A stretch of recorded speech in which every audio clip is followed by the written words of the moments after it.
I've tested using VidIQ's title generator before, and honestly, I think it's really bad. I'm going to just give you a quick example now. This video here on my channel that was about YouTube hype. It's currently a 1 out of 10 on my channel. It's performing quite well. But as you can see here, VidIQ says the title's a 50, which is out of 100, so that's bad. The thumbnail is 60. Again, that's bad. Now, just going to use a random video. So let's call this video. Okay, let's pretend I'm making a video here. I am happy. I know that's not a great title, but if that's what you genuinely wanted to call your video, that's what you should go for. So VidIQ's given me a 50. Again, going back to my other video that's a 50 is now my 1 out of 10 on the channel. But VidIQ has given me a 50 and suggested the following titles. I'm happy, but you won't believe what's coming. What does that mean? What is coming?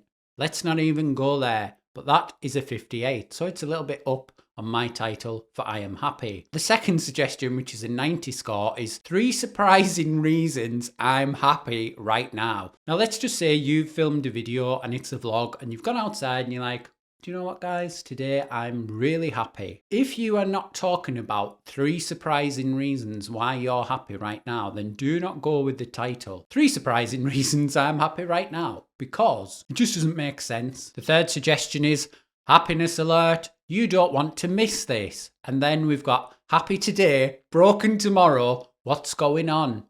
Now, will one of them titles get me more views than I am happy? If you're to use one of them 4 titles that VidIQ has suggested, and it doesn't really reflect the video, then it's probably going to damage your video. Let's just try a few more. Today I found out my cat died.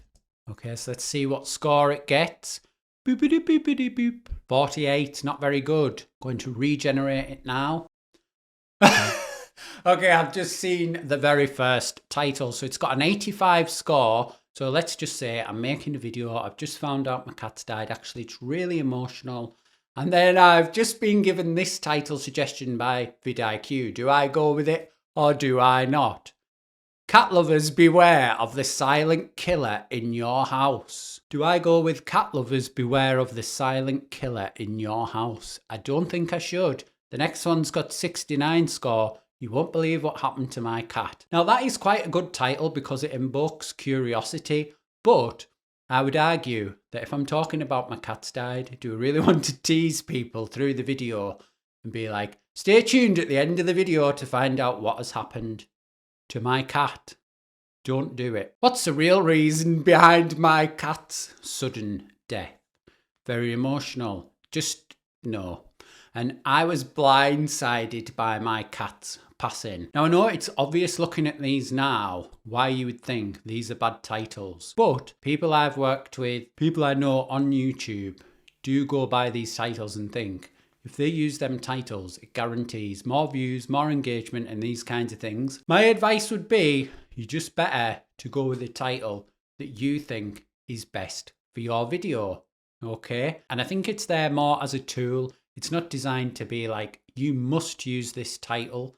It's more like an inspiration tool. So they also offer a tool right here, which is the thumbnail generator. So I've put in here the video idea that I'm going to have, which is I am happy. And here is using my image, what it has chosen for the thumbnails. So we've got one here where I look like a serial killer. I'm waving. I mean, where is that hand coming from? I've got one here where I kind of look a bit deep in thought, but it's not really selling. I am happy. And then we also have one here where I'm stood next to some RVs, I think they're called. Don't think I've ever pulled that face before in my life. Big adventure, but it had nothing to do with what the video is about, which is I am happy, my cat is dead. Just kidding. Now, obviously, if you wanted to use that as a template, you could do.